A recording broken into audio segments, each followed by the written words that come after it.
Boa noite, eu sou Rodrigo Lima e está começando aqui mais uma live da Stake. Vamos falar aqui com ela, Carol Dyer, a mulher na bolsa, analista especialista de investimentos, sabe tudo. Vamos aqui falar sobre o quê?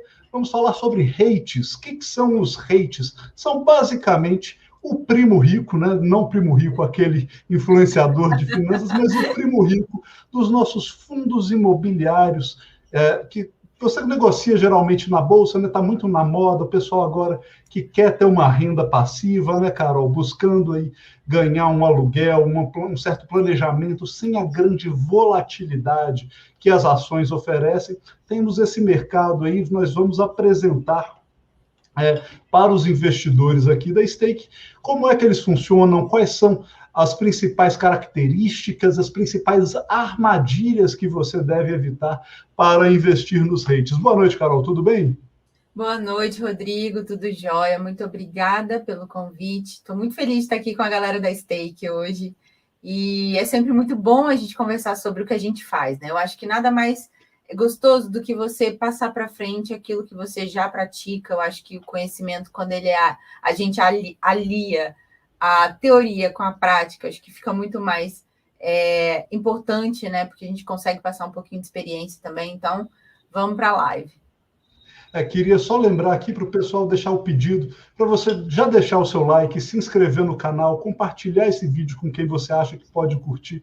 Isso é muito importante para a gente. Tenho certeza que a gente vai lançar aqui muito conteúdo legal e também pedir para vocês darem uma seguida, se inscreverem lá no canal da Carol, da Mulher na Bolsa, que inclusive, pelo nome, muita gente pode achar, à primeira vista, né, Carol, você deve receber muito isso, muita gente que acha que é um canal exclusivo para mulheres. Não, a Mulher na Bolsa é ela. É claro que, assim, está preocupada também com essa inclusão maior no mercado financeiro, que infelizmente ainda é muito dominado por nós, os homens, só marmanjo, mas é possível, sim. Tem várias gestoras extremamente qualificadas, então a gente precisa expandir isso. E o canal da Carol não é exclusivamente um canal feminino, tem muito conteúdo muito bacana. Passei o link aí no chat para vocês, pedi para vocês se inscreverem e ativarem as notificações para não perder os excelentes vídeos que ela vai lançar, e já tem lançado, né? Mas vamos Muito falar agora. Obrigada, Rodrigo, pelo carinho aí do link. E é de verdade, assim, quando você fala que, apesar do nome, né, Mulher na Bolsa sou eu. E eu falo para todo mundo. Eu acho que é importante a gente destacar que é uma crescente, né, o número de mulheres investidoras no país, mas a gente precisa ainda de um trabalho de educação financeira, um trabalho de base muito grande para a gente fazer isso. E a mulher, como a gente sabe, ela é propagadora. Ela é aquela que vai falar para os seus filhos, é aquela que vai falar para os seus pais, é aquela que vai falar para os sobrinhos, né? Para a família em geral. Ela tem esse poder de persuasão também. Então, a partir do momento em que a gente mune essa mulher com mais informação, principalmente a respeito de dinheiro, de investimentos, a gente consegue aí também uma rede de pessoas que vão ser privilegiadas também com essas informações, né? Mas é sempre importante também, é muito bom a gente focar em ampliar. Quanto mais gente na Bolsa, melhor é para todo mundo. Né? Mas é sempre importante lembrar que o canal da Carol não é exclusivo para mulheres, muito pelo contrário, muito conteúdo lá que todos nós marmanjos podemos aproveitar também. Tá? Então, tem, inclusive, aí... Rodrigo, todos os dias, às 8h45, eu faço panorama global de mercado. Então, para a galera aí que opera day trade, swing trade, que gosta, né, de position, por exemplo, eu falo muito sobre análise técnica. Então, todos os dias eu faço panorama, falando aí do fechamento, né, do mercado do dia anterior, as projeções, como que vai ficar ali no gráfico. Então, eu faço esse apanhado todos os dias pela manhã. Eu acho legal porque prepara a galera para o dia operacional em si. Isso aí, a Carol, para quem não sabe, ela é analista especialista em análise técnica, né? Então, assim, análise gráfica, saber quando vai subir, quando vai cair, é com ela mesmo, não perca isso. Vamos para o assunto de hoje, já pedindo aqui para você que está nos assistindo, mandar aí no chat quais são suas principais dúvidas ou comentários que você gostaria de saber sobre os REITs que são os fundos imobiliários americanos. Vamos começar aqui, né, Carol? Até por uma definição. Você consegue explicar rapidinho o que são os REITs para o pessoal que está chegando cru, está chegando leigo aí de casa, acabei de sair da poupança, mas quero investir lá fora porque dizem que os Estados Unidos oferecem umas oportunidades únicas. Você consegue explicar aí para a turma de casa o que são os REITs? Consigo. Vou tentar, tá, Rodrigo? Depois a galera me fala que entendeu. Vamos lá. Aqui no Brasil, para quem já investe aqui no Brasil e conhece, né, a gente tem um ativo muito semelhante, que são os fundos de investimentos imobiliários, os FIs. Então, por que eles são semelhantes? Eles não são idênticos, mas eles têm uma semelhança muito grande.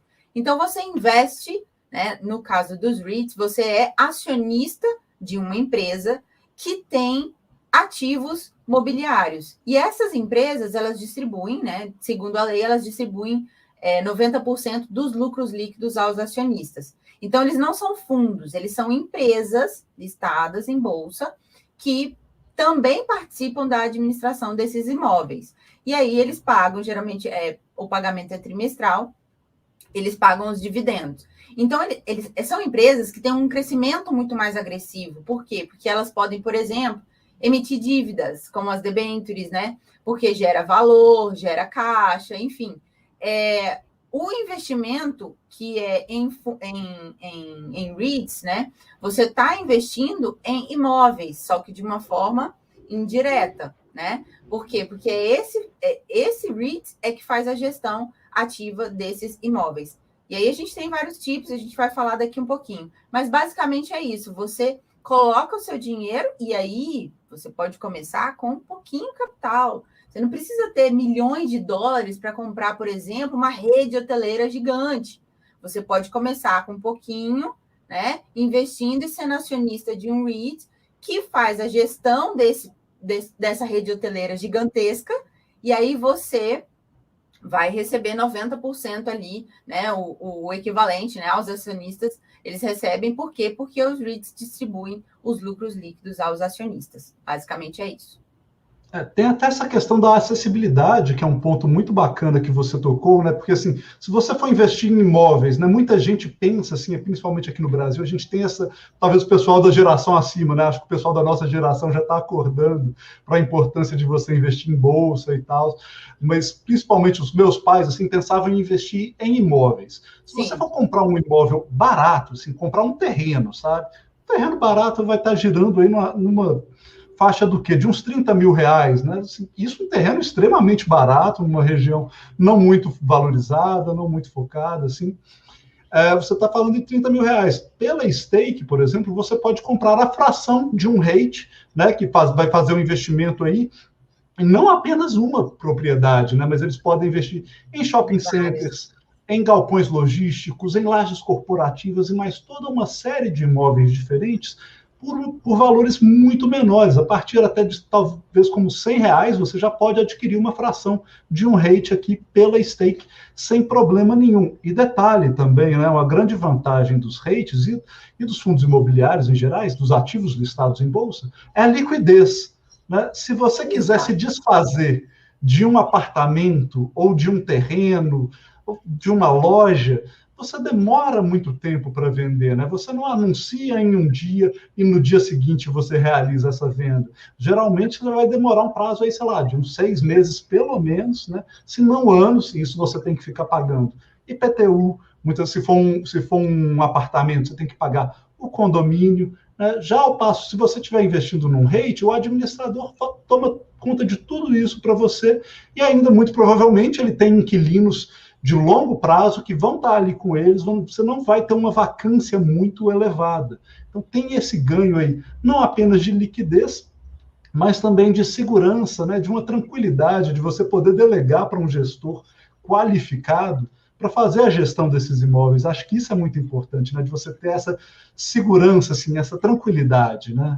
Rodrigo, eu vou te falar assim, nada paga, né, essa questão da tranquilidade e da ausência de dor de cabeça quando você é um investidor, que é o meu caso, que eu gosto muito, tanto aqui no Brasil, eu gosto bastante dos FIs, quanto lá fora dos REITs, e você simplesmente envia o seu dinheiro e tá tudo certo, entendeu? Você é acionista, você não tem que se preocupar se o inquilino vai pagar ou não, se ele vai sair do imóvel sem fazer a pintura, ou se ele danificou o seu imóvel durante a locação e ele tem que...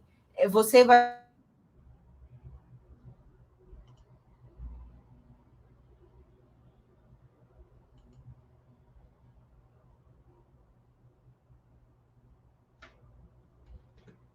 Gente, a Carol travou para mim. Vocês poderiam confirmar no chat se ela travou somente para mim ou se vocês estão vendo se eu travei, porque eu realmente estou um pouco às cegas nesse momento aqui.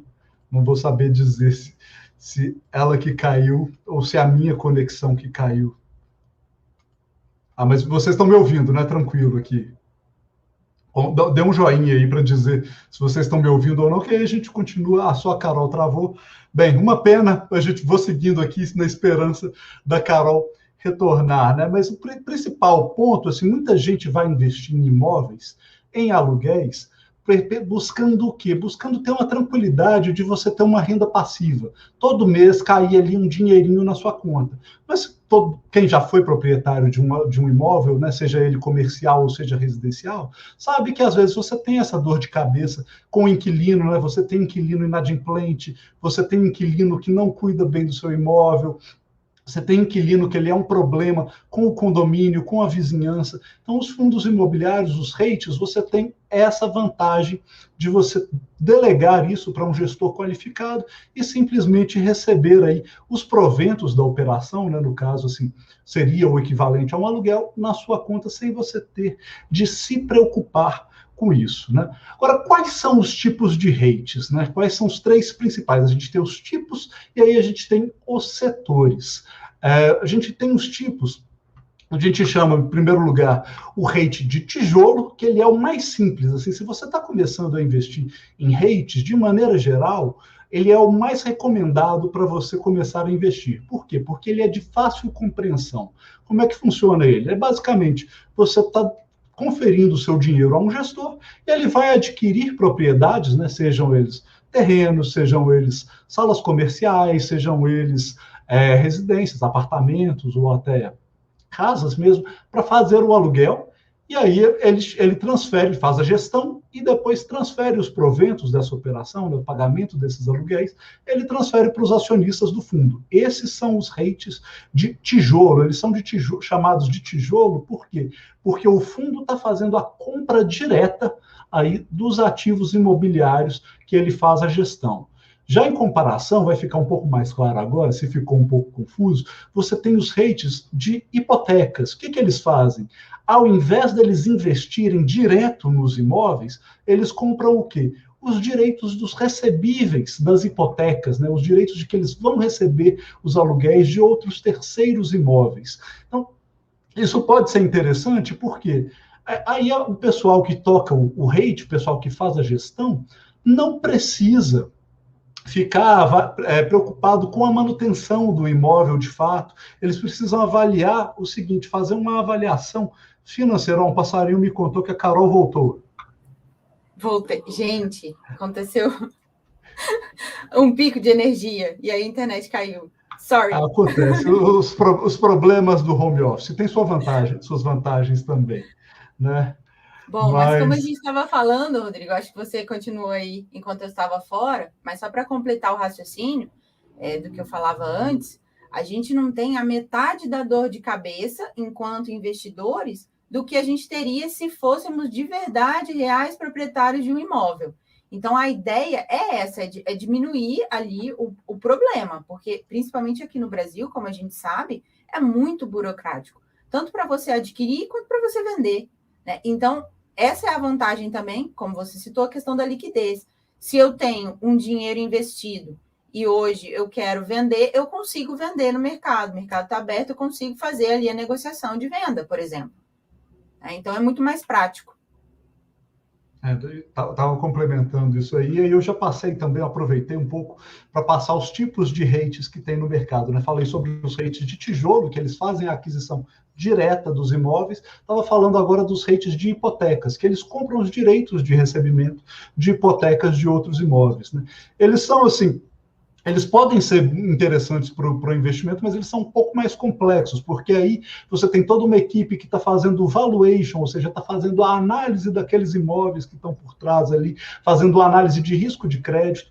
Para o investidor, pessoa física iniciante, isso pode ser um pouco mais complicado. Não quer dizer que você não possa investir neles, tá? Mas é uma análise um pouco mais complexa, assim, se você está começando, talvez o mais recomendável é o que você busque os fundos de tijolo, porque eles são até uma compreensão um pouco mais fácil. Por fim, a gente tem o terceiro tipo, que é o tipo misto, não é nada mais faz do que ele é um fundo que compra como é que fala, os ativos diretos, e eles também compram os direitos de hipoteca, sem problema algum. Você tem um gestor qualificado, o gestor tem um baita conhecimento do mercado imobiliário, um baita conhecimento do mercado financeiro, e aí ele simplesmente consegue verificar, esse imóvel está valendo a pena, essa hipoteca está valendo a pena, aí ele faz a compra ou a venda de acordo com o julgamento da equipe dele. Você tem algum tipo preferido, Carol? Tem algum que você goste mais, assim, enquanto investidor? Tem alguns. Meu coração é grande, Rodrigo, eu não posso escolher apenas um, entendeu? Cabe muita coisa aqui. Então, assim, eu gosto bastante de alguns segmentos, principalmente a questão de hotelaria, que foi comprometida, sim, com a crise do coronavírus. E aí perguntaram aqui, né? O Danilo Nascimento perguntou se a pandemia afetou o mercado de REITs, né? Isso. Em alguns setores, sim, Danilo. Essa que eu vou falar especificamente, que eu gosto bastante, que é o setor de hotelaria, foi afetado porque, principalmente em março, você olha o gráfico em março de 2020, abril de 2020, ele está feio. Mas é o que eu sempre digo. Quando você faz investimentos e você acredita no que você está fazendo, se de fato você quer ser sócio, se você acredita naquela empresa, porque eu acho que a minha cabeça é assim enquanto investidora, você não vai se desfazer daquele papel por causa da crise, entende? Porque a crise é um momento em que gera oportunidades. Então, a gente sempre tem que ter o nosso dinheiro em caixa, por exemplo, para quando... Eita, nós, eu acho que a Carol travou de novo. Confirme para mim, gente. Acho que está dando um surto de energia por onde ela está. Confirme se vocês estão me ouvindo e se a Carol travou, né? De qualquer forma, a gente entra aqui, vai dar prosseguimento, se vocês estiverem me ouvindo, né? Se vocês não estiverem me ouvindo, se for eu que tiver caído, infelizmente fica um pouco mais difícil. Vocês podem sinalizar no chat, por favor? O Danilo confirmando aqui que a Carol caiu, eu sigo, né? Porque, respondendo um pouco a pergunta do próprio Danilo, e dando até o prosseguimento, acho que a Carol ia concordar comigo, o seguinte, você, dando já um spoiler aí, contando um pouco mais para frente do mercado imobiliário em geral, o seguinte, o mercado imobiliário ele é muito cíclico, né? Todo mundo, eu tenho certeza que tem uma história de um parente, né? Seja um pai, uma mãe, um tio, uma tia. Acho que a Carol voltou. A qualidade do vídeo está um pouco abalada, mas acho que ela voltou aqui conosco. Rodrigo, eu vou tentar entrar... Você está me ouvindo? Estou te ouvindo, estou te ouvindo. Eu vou tentar entrar pelo telefone celular, porque aí eu acho que às vezes a internet segura mais. Tudo bem. A gente fica aqui no aguardo, eu vou aprofundando aqui no tema junto com o pessoal. Tá? Mas como eu ia dizendo, o setor imobiliário ele é um setor muito cíclico. Tá? O que isso quer dizer? Que quando a economia vai bem, ele vai muito bem. As pessoas só compram imóveis, elas só alugam salas comerciais, elas só alugam lojas, elas só alugam, como é que fala? Constroem hospitais, tudo, quando a economia vai bem, né? Então todo mundo tem certeza que conhece um pai, uma mãe, um tio, uma tia, algum parente, ainda que seja distante, que já comprou um terreno e vendeu mal, ou que já comprou e vendeu bem, né? Você tem esses momentos, ele é cíclico, né? Então, assim, com a pandemia, ele sofreu como sofreram todos os setores da economia. É até algo que, assim, de maneira geral, né? Nada impede que você faça isso, mas é mais raro você ver investidores fazendo operações de trade de curto prazo no setor imobiliário, tá? Assim, com os REITs, principalmente. Com ações é um pouco diferente, né? Você até consegue fazer esse tipo de coisa, mas com os REITs você tem que buscar um investimento a longo prazo, sabe? Por quê? Porque dificilmente eles vão ter uma grande valorização num curto espaço de tempo, porque, de maneira geral, a receita dos REITs ela é altamente previsível. Né? Pensa que o seguinte, Acho que a Carol voltou agora pelo telefone. Acho que agora foi. Agora vai Vamos segurar. lá. Não estou Vamos dependendo da torcer. energia agora, só da internet móvel. Problemas técnicos, mas tudo bem, a gente segura aqui.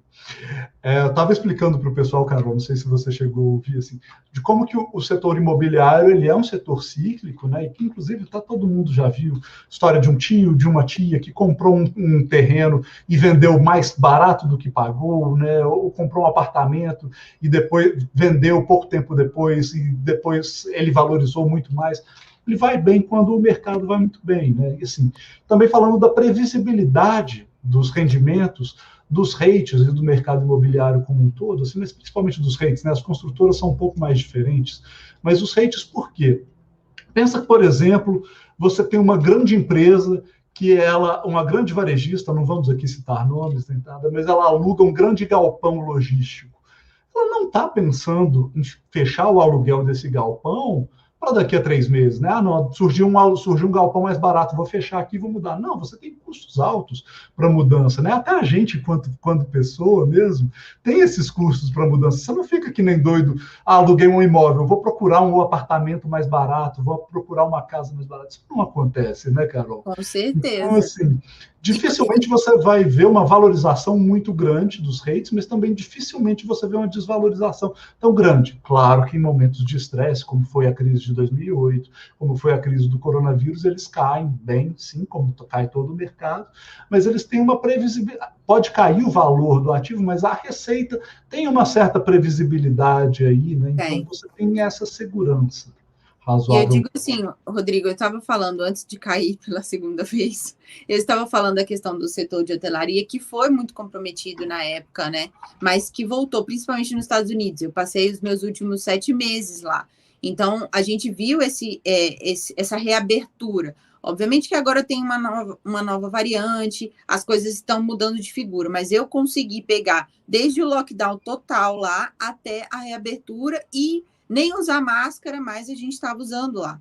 Só que aí a gente viu o setor de turismo ficando muito forte, porque as pessoas estavam vacinadas, né? Então o risco diminuía de contaminação e etc.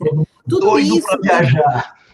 doido. Então, assim, tudo isso impactou esses setores, né? E quando eu falo que a gente tem que pensar de uma forma muito global, a gente não pode pensar só na nossa caixinha.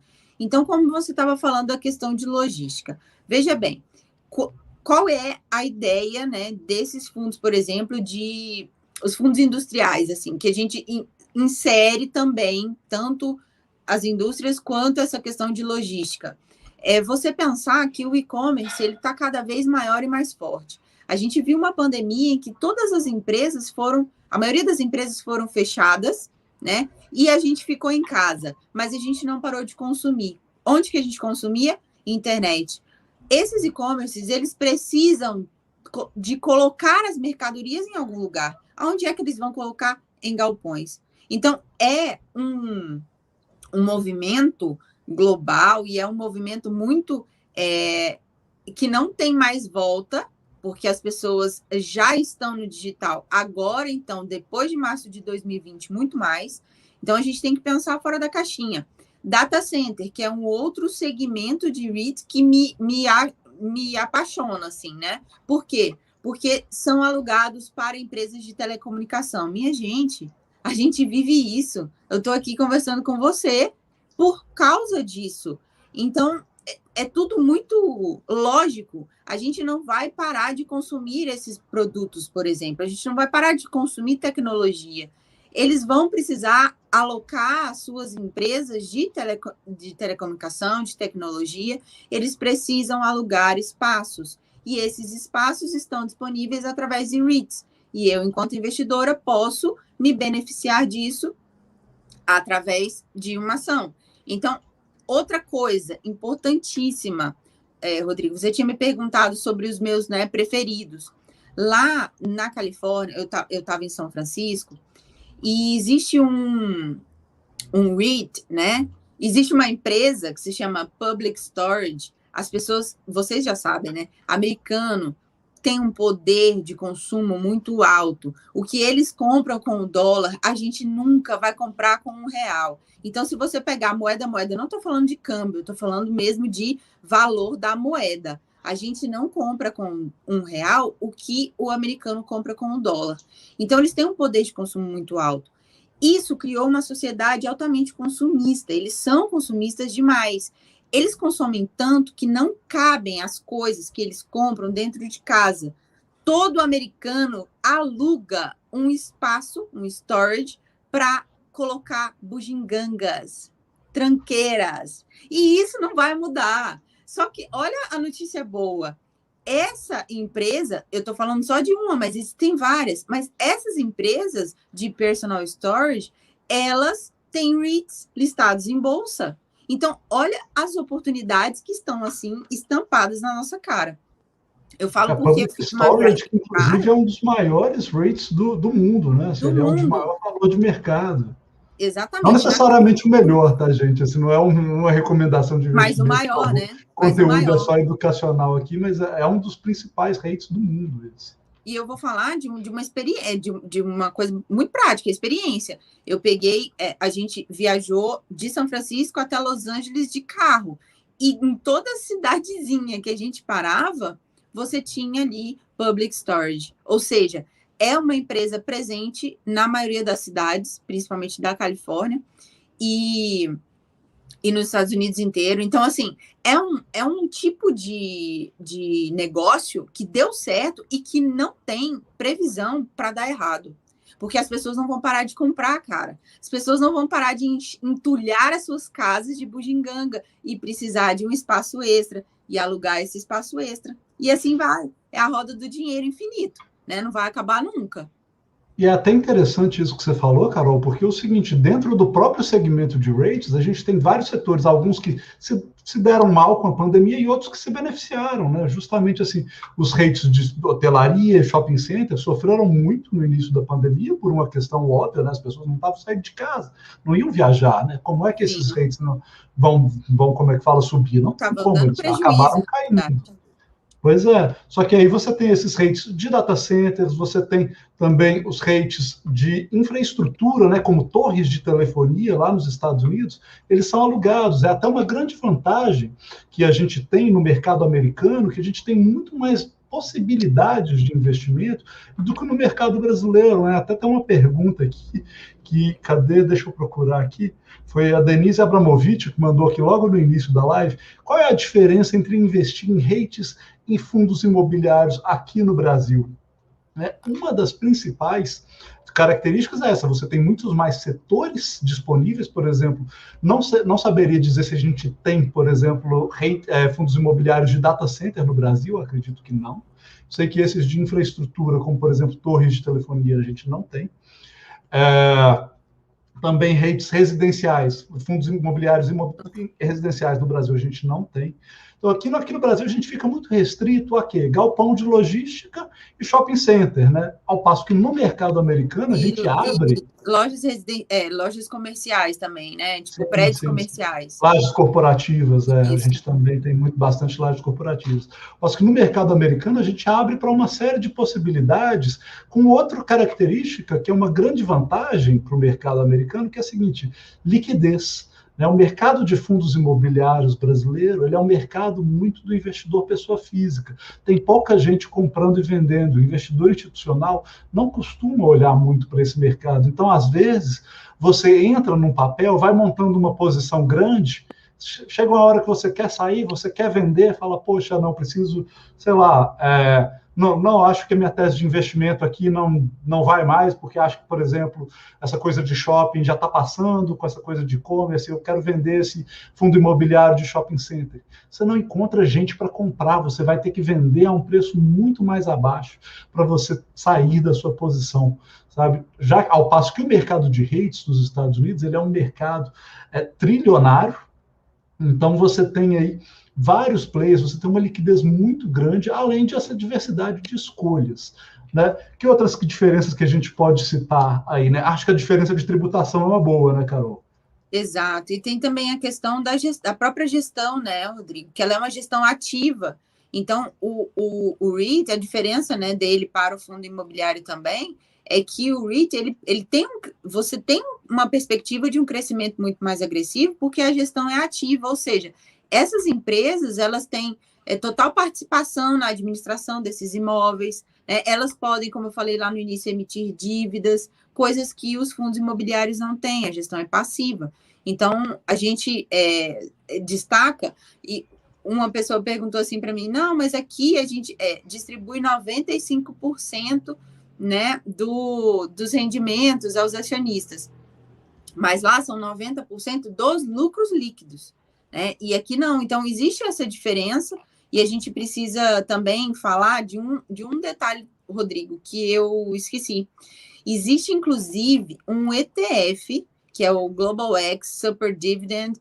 Ele é um ETF de REITs com os 30 maiores pagadores de dividendos, ou seja, é um ETF só composto por REITs, ou seja, é gigante, o mercado é gigante e comporta, né, que a gente, enquanto investidores pequenos, pessoas físicas que estamos começando agora, que a gente consiga ter acesso muito mais fácil, muito mais prático, principalmente através da Stake. Você faz um Pix aqui da sua conta em reais para a sua conta da Stake, já fez o câmbio e ali você negocia o seu ativo. E isso é uma vantagem muito grande. A gente não precisa ter muito capital para começar. O que a gente precisa ter é a disciplina e a cabecinha boa para saber que esses investimentos que nós estamos fazendo hoje tem que ser para objetivos amanhã. Eu tenho que colocar nome neles também, né? Eu acho isso muito importante. Eu sempre falo isso. Quando você for investir, qual é o motivo? Qual é o seu objetivo com esse investimento? Então, isso vai de cada pessoa, isso vai do perfil de cada pessoa, né? Das perspectivas. Tem gente que pode separar ali, por exemplo, vou dar um exemplo aqui em reais, né? R$1.000 por mês para os investimentos. E tem gente que pode tirar R$100. Só que não interessa a quantidade, interessa que você vai ter a disciplina necessária para fazer isso todos os meses e por um período de tempo que você sabe que vai te dar um retorno. Então, nada mais justo com a gente, né, que trabalha, que ganha dinheiro, fazer valer esse dinheiro em forma de investimentos.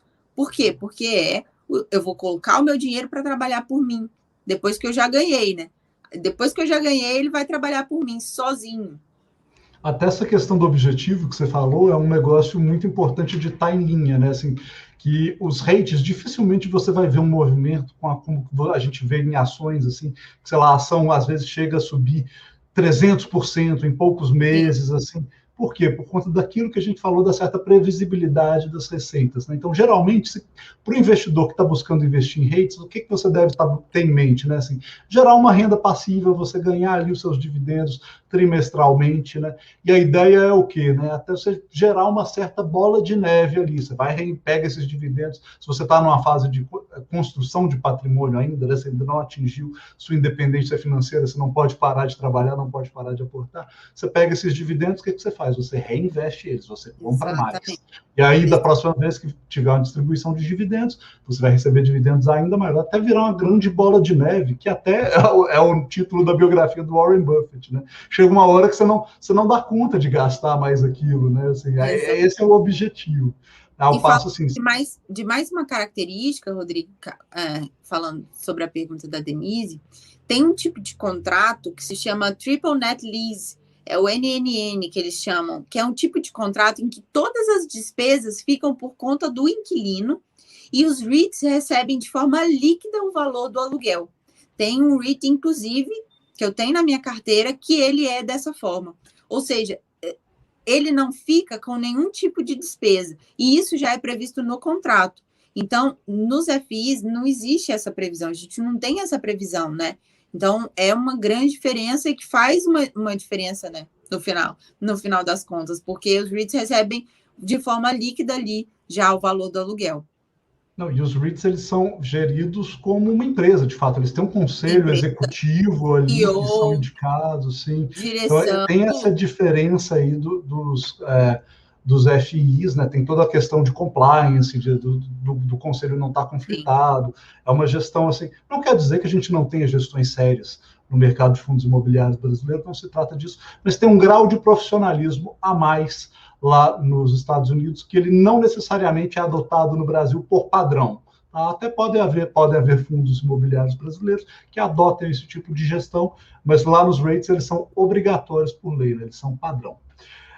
Além disso, a gente tem uma diferença aí da questão dos dividendos, né? Até uma polêmica que está acontecendo aí com essa questão da reforma tributária, né? Até respondendo a pergunta aí do Luizinho do Gang, Luizinho que já falou que começou a investir lá fora por conta da Carol. Olha aí, ótima influência. Um beijo, ótima Luizinho. Influência. Grande abraço. O Luizinho perguntando como que funciona a declaração para imposto. Vamos falar, então, um pouco da diferença tributária dos FIIs para os REITs.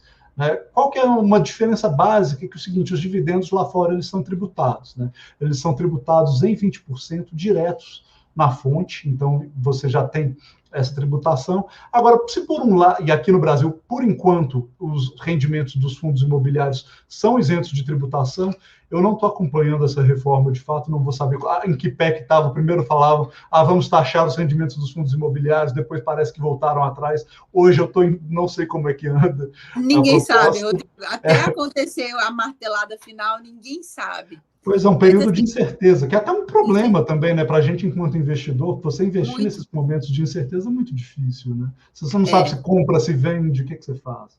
Ao passo que nos Estados Unidos a gente já tem isso bem claro. Né? Bem claro. E o Brasil e a Irlanda, que são os únicos países do mundo que ainda não tributam dividendos. Ou seja, a gente não é a estrelinha mágica, né? Não é. Então, assim, e isso eu falo porque a gente ainda está engatinhando. Eu falo por pessoas físicas, nós ainda estamos engatinhando, né, no mercado ali. Somos o quê? 3% da população que investe? É muito pouco ainda, né? Mas a gente precisa criar essa cultura. E aí, como vai ficar essa reforma, ninguém sabe, nem Deus. Eu acho que nem Deus sabe como vai ficar essa reforma, mas a gente precisa esperar para ver. A ideia é que a gente já se acostume com isso, essa questão da tributação dos dividendos, dos rendimentos também, justamente por isso, porque lá fora já é uma prática antiga.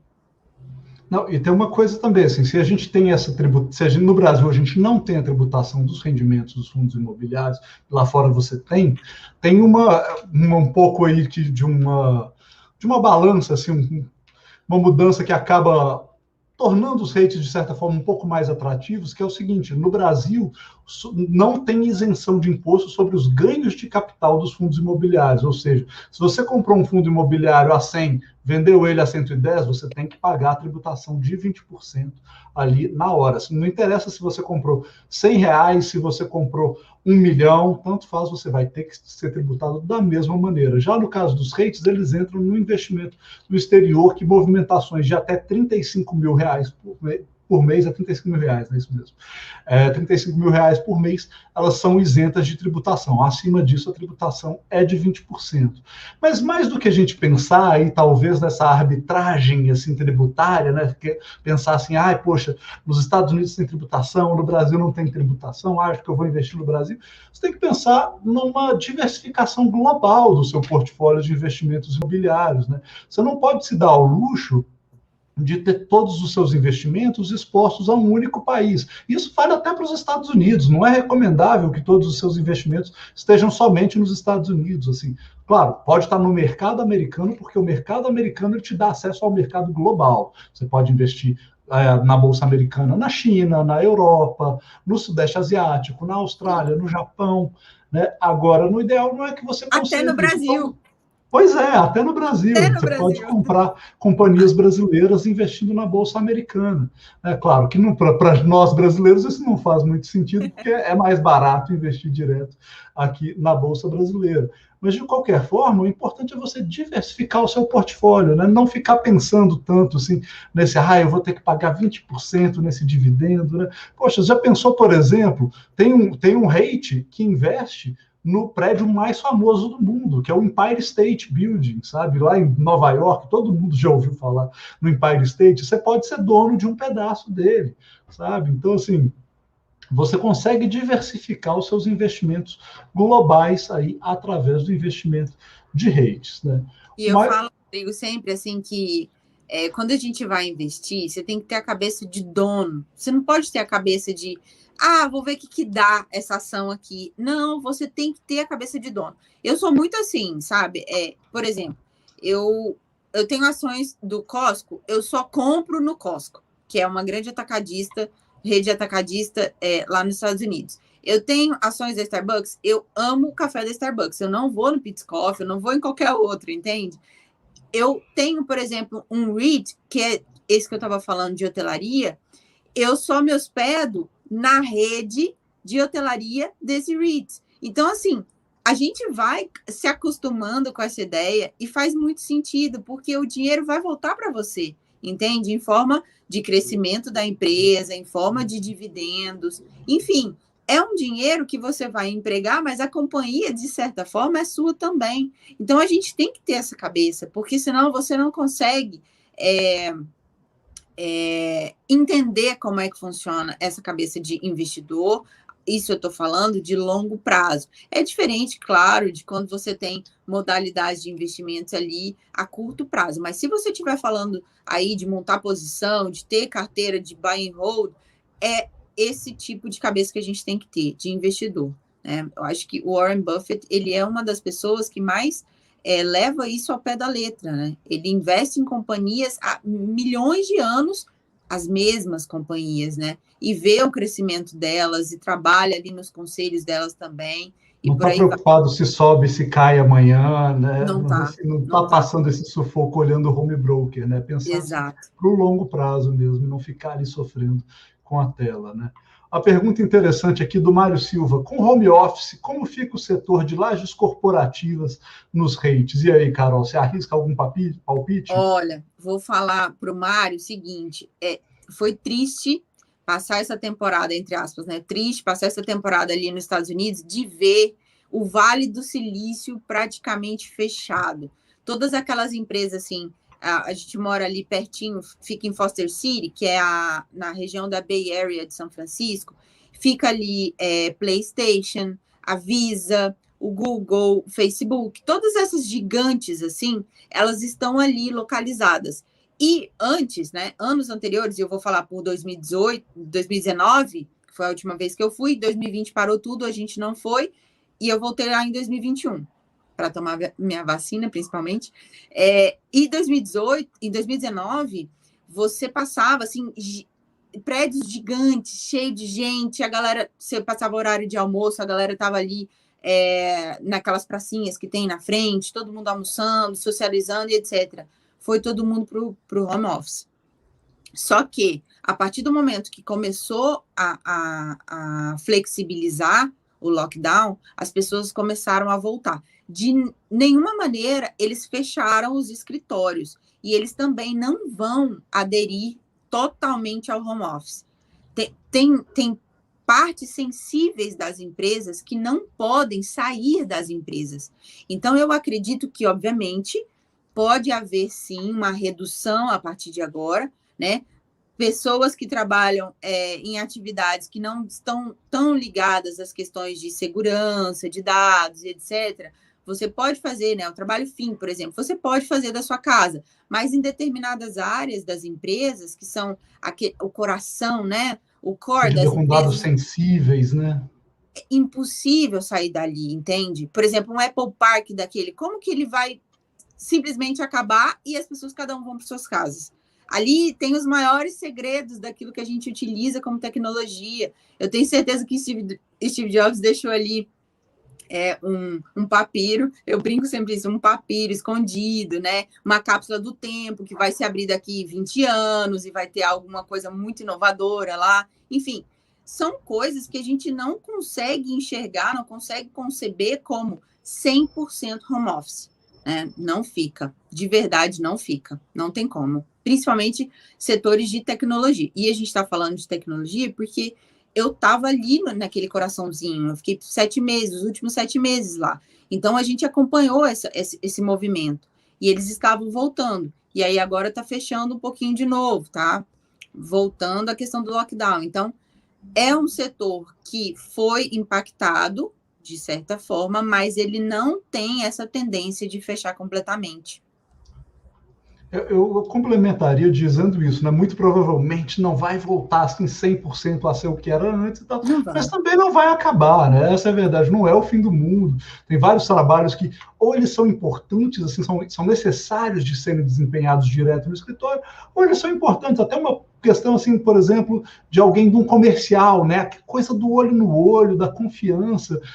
Por exemplo, minha mãe só resolve o problema com o gerente do banco no banco, sabe? Não serve um WhatsApp, um telefonema e tal. Esse tipo de gente não vai se satisfazer com o atendimento online. Então, essas coisas vão retornar, assim, muito provavelmente não ao que era antes, mas é um mercado que vai continuar existindo, né? Absorver um choque aí, mas não vai acabar, né? Acho que é a mesma coisa que o pessoal costuma pensar para os shoppings também, né, Carol? O shopping vai acabar, é o fim, tudo.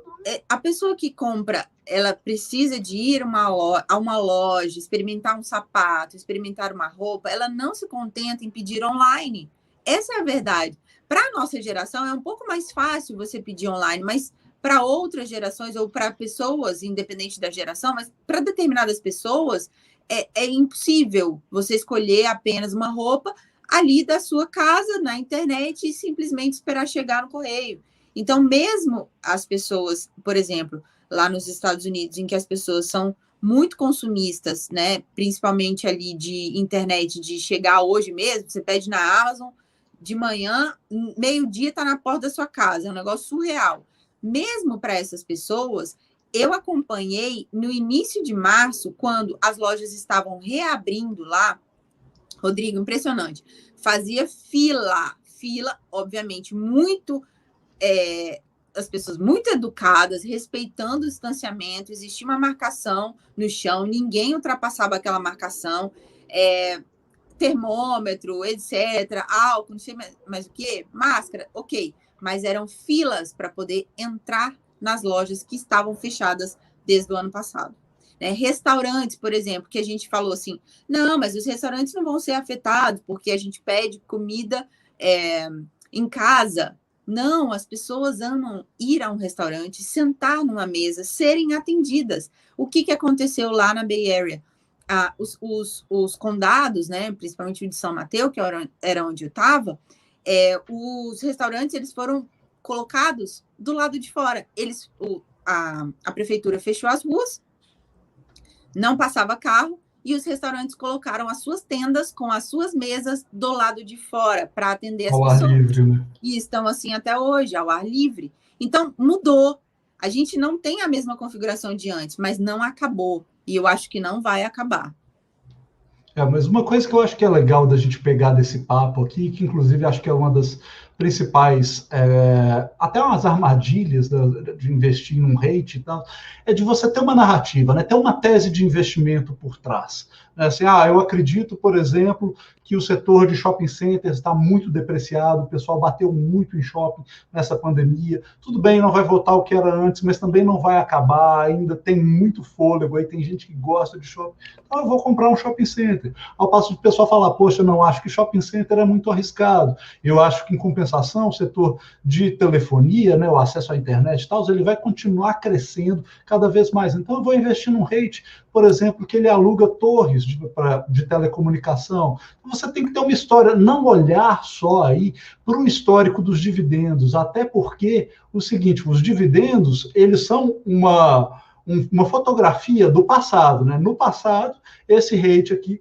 pagou esses dividendos, mas a gente tem que investir pensando sempre para o futuro, né? Não quer dizer que a gente não vá olhar nada que foi feito no passado, é sempre importante, são informações valiosas que a gente tem ali para analisar, mas como é que fala? Não ficar preso assim, essa armadilha, o que eu chamo de armadilha dos dividendos, né? Até que o pessoal fala em inglês, né? O yield trap, né? O cara olha só para o yield ali, só para qual foi a taxa de pagamento dos dividendos, aí ele fala, caramba, 10%, vou investir nele.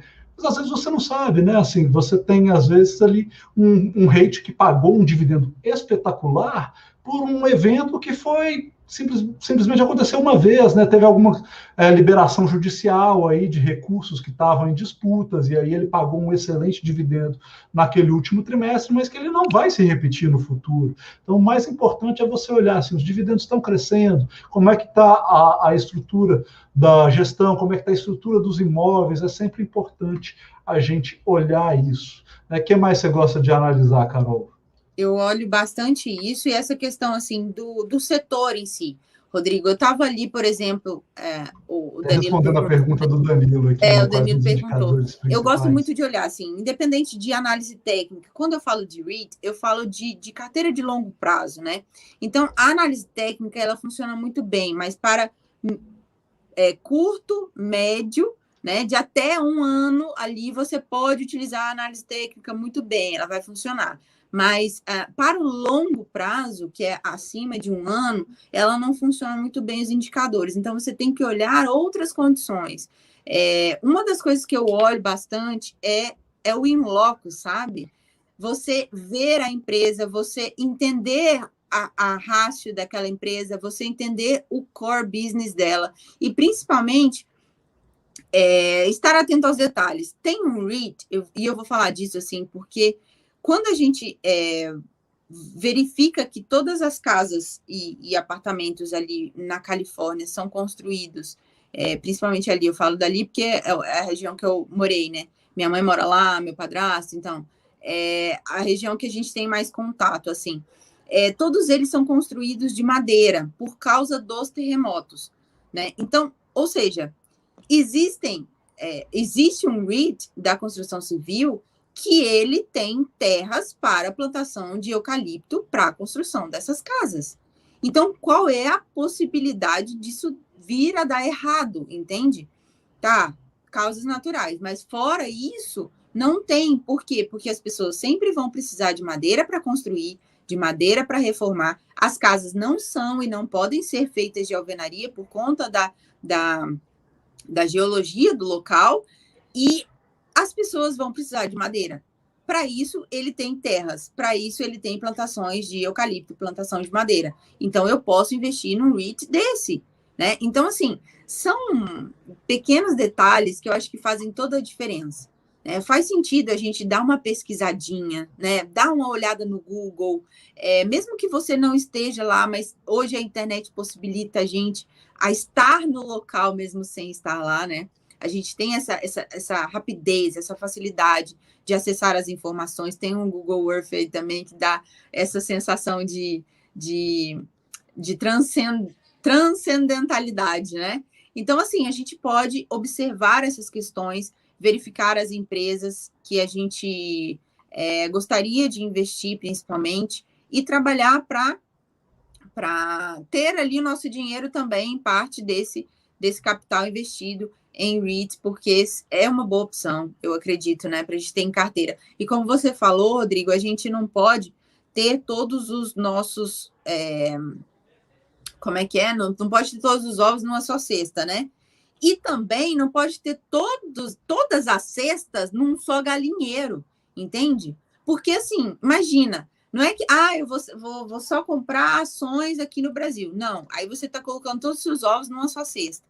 Mas aí você diversifica, aí você compra ações, você compra fundos de investimento, você tem uma parte ali da sua reserva no Tesouro Direto, né? Enfim, você tem BDR, você tem ETF e etc. Isso é diversificação. Mas você colocando tudo aqui, você tem todos os seus cestos no mesmo galinheiro, ou seja, você está exposto ao mesmo risco Brasil. Todo o seu dinheiro está em reais. Mesmo você investindo, por exemplo, em BDR, que eu acho que vocês já devem ter feito aí essas distinções entre BDR e stocks, né?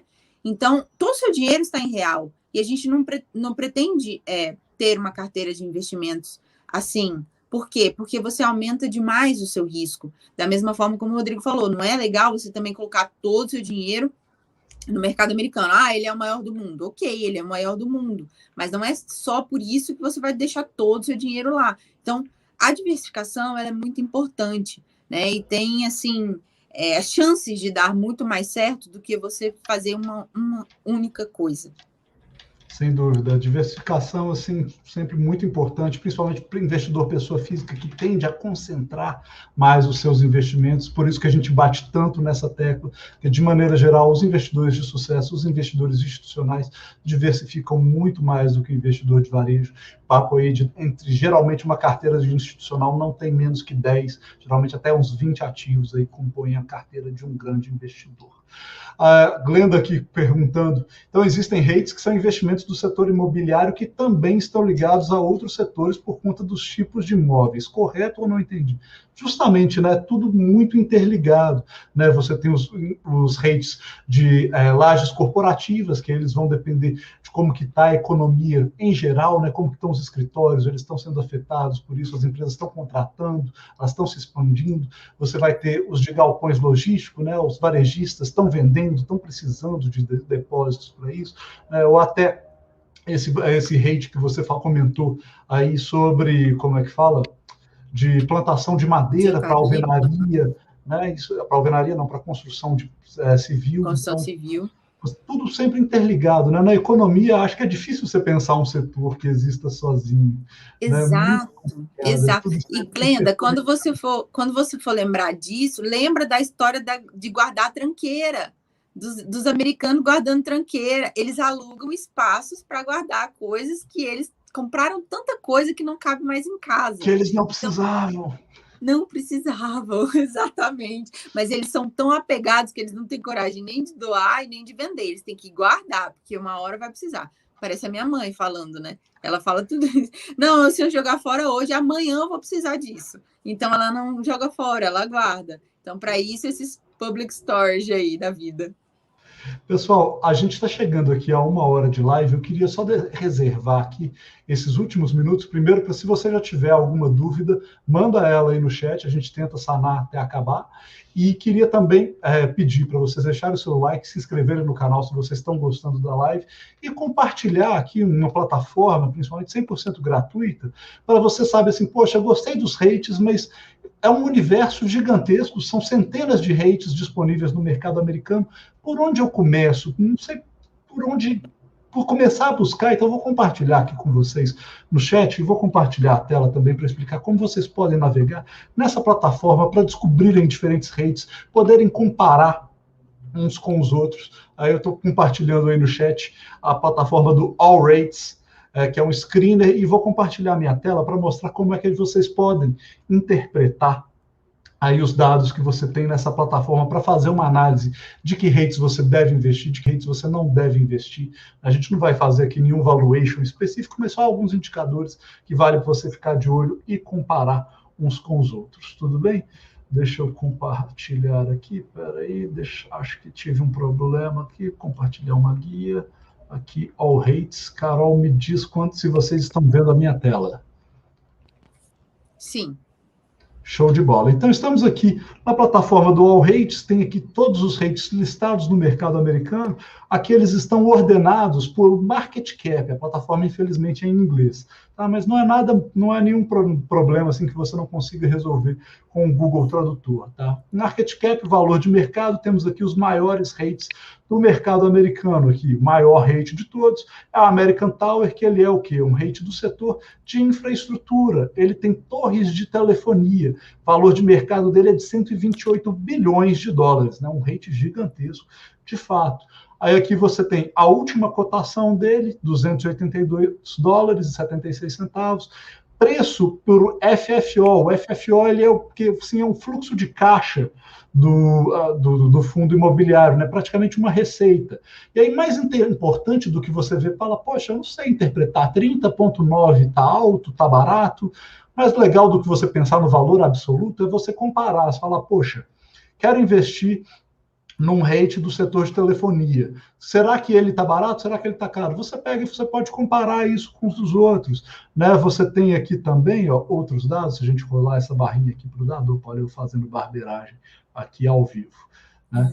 Você tem aqui, que você consegue ver como é que está o crescimento dos dividendos deles recentemente, né, aqui ano após ano, tem o crescimento dos dividendos em 5 anos, tem aqui o payout também, né, quantos por cento dos dividendos ele costuma pagar aí para destinar para os seus acionistas, e uma série de fatores. Vamos aqui, por exemplo, entrar no American Tower, só para a gente ver aqui, você pode ordenar por uma série de coisas, tá? Você quer ordenar pelo yield, pelo pagamento dos dividendos. Aqui está dos menores para os maiores. Vamos para os maiores. Tem esse Orchid Island aqui, não conheço, ele pagou 15,3%. Lembrando sempre da armadilha dos dividendos, né? De você não utilizar somente isso. Mas vamos voltar lá para um maior, né? Só para a gente... Opa, olha eu fazendo barbeiragem novamente, a barra de rolagem é pequena aqui. Só para a gente pegar o maior aqui, que ele vai ter as informações mais robustas, vamos analisar aqui, analisar não, mostrar como é que você funcionaria, você poderia fazer uma análise desse American Tower. A gente clica aqui, vocês estão vendo a tela deles ou vocês estão vendo a outra guia ainda? Eu acho que está compartilhando a outra guia. Deixa eu compartilhar aqui novamente. Na primeira. Share screen. Vamos lá. Guia do Opera. Cadê? Aqui, American Tower. Pronto, agora vocês devem estar vendo a guia correta, certo? Certo. Então, olha aqui que bacana que tem. Você tem todo um histórico de preços do rating em questão. Você tem um rating deles, tá? Isso aqui eu não sei se eu concordo muito, não analisei muito. Ele, aqui, ano desde o IPO dele, 23 anos, né? Se ele é administrado por, como é que fala? Por funcionários do rate, ou se ele é administrado por uma companhia terceira, qual é o setor dele aqui, infraestrutura, valor de mercado, preço por fluxo operacional, né? Qual que é a média desse valor aí nos últimos 5 anos, qual que é a média do setor.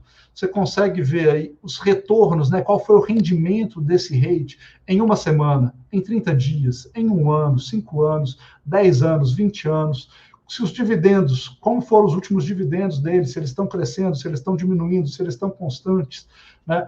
Como que estão aí o pagamento dos dividendos dos outros, qual que é a taxa do crescimento dos dividendos, qual é o payout, né? Ou seja, quanto que eles estão pagando em dividendos aí do lucro que eles estão tendo, geralmente do fluxo de caixa, na verdade, né? Porque do lucro líquido eles têm que distribuir 90%, né?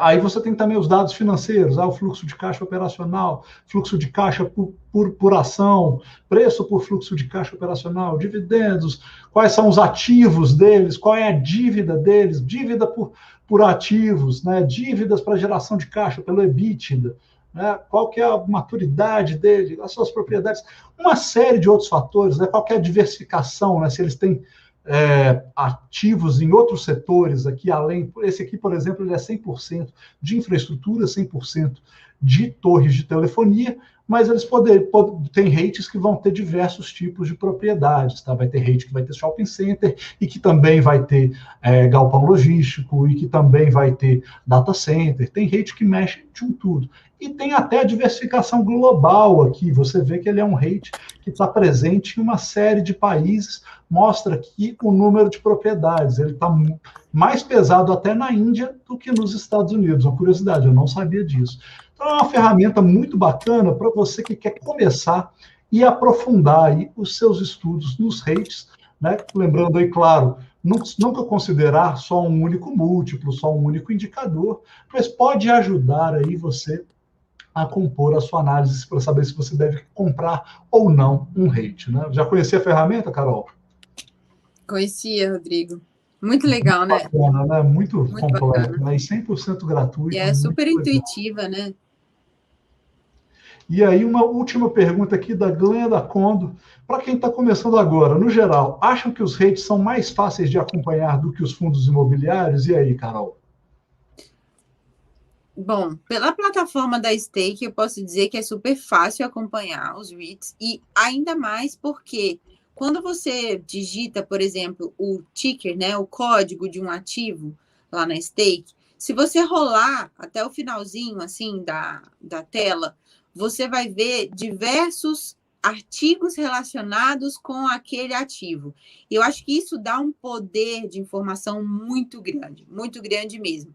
Então, além de você pesquisar, por exemplo, por essa plataforma que o Rodrigo mostrou para vocês, tem como pesquisar dentro da própria Stake, dentro do próprio aplicativo, seja no aplicativo, seja no web, mas dá para a gente acompanhar. Então, eu não acho que seja não acho que tenha dificuldade nenhuma, assim, para acompanhar, eu acho que é pau a pau, mas para investir, vamos começar a pensar fora, né, do Brasil. Então, para quem está começando, por que não também começar colocando seu dinheiro no maior mercado do mundo? Ou talvez começar até por um ETF de rates, né? Que você não aposta. Eu falei, eu vou até escrever ali no chat, específico. viu, Rodrigo, o nome do ETF, para a galera que quiser pesquisar, né? Que aí você tem uma diversificação já numa série de ativos. Ao invés de você ficar analisando um a um, você fala, poxa, quero capturar o crescimento do setor imobiliário americano como um todo. Você investe num ETF que ele vai fazer aí a gestão em diversos rates, dependendo do tema, né? Você vai ter ETFs aí focados em dividendos, como esse que a Carol falou, você vai ter ETFs que capturam o mercado global, você tem ETFs de tudo. A gente falou aqui na outra live com a Super Maria Clara Amaro, já fica aí o convite para o pessoal assistir depois que acabar essa daqui. Muito legal, tá? Um beijo para Maria Clara. Querida mesmo, querida. Pessoal, a gente vai chegando ao fim aqui da live de hoje. Quero agradecer muito a presença de você aí de casa, muito a presença da Carol aqui. Poxa, espetacular, dividindo muito conhecimento aqui com a gente. Saiba que as portas estão sempre abertas para você, né? Entre no canal dela, Mulher na Bolsa, muito conteúdo sensacional que ela prepara com muito carinho lá, e muita informação para vocês. Não percam, então se inscrevam no canal da Carol, no canal da Stake. Se você gostou, deixe o seu like, o seu comentário, compartilhe e se inscreva no canal, que vem muita coisa muito bacana aí pela frente. Tudo bem? Muito obrigada, Rodrigo. Muito obrigada para a galera da Stake, né? Foi incrível participar aqui com vocês. Pode saber que todas as vezes que vocês me convidarem, eu estarei aqui, porque o papo foi muito gostoso, foi muito produtivo. E principalmente quero agradecer a galera que estava aí do outro lado, né? Nos acompanhando, assistindo. Quero deixar também aqui o canal super aberto para vocês. Se quiserem mandar direct, se quiser mandar dúvidas depois, pode ficar à vontade. Esse é o nosso trabalho aqui nas redes sociais também. Muito obrigada. Superativo, é o mesmo nome, inclusive, né? No Instagram, Mulher na Bolsa, Mulher na Bolsa também. Pode Exatamente. seguir lá, muita coisa legal. Exatamente. Pessoal, desejar a vocês uma excelente noite, uma ótima semana e até mais. Um grande abraço.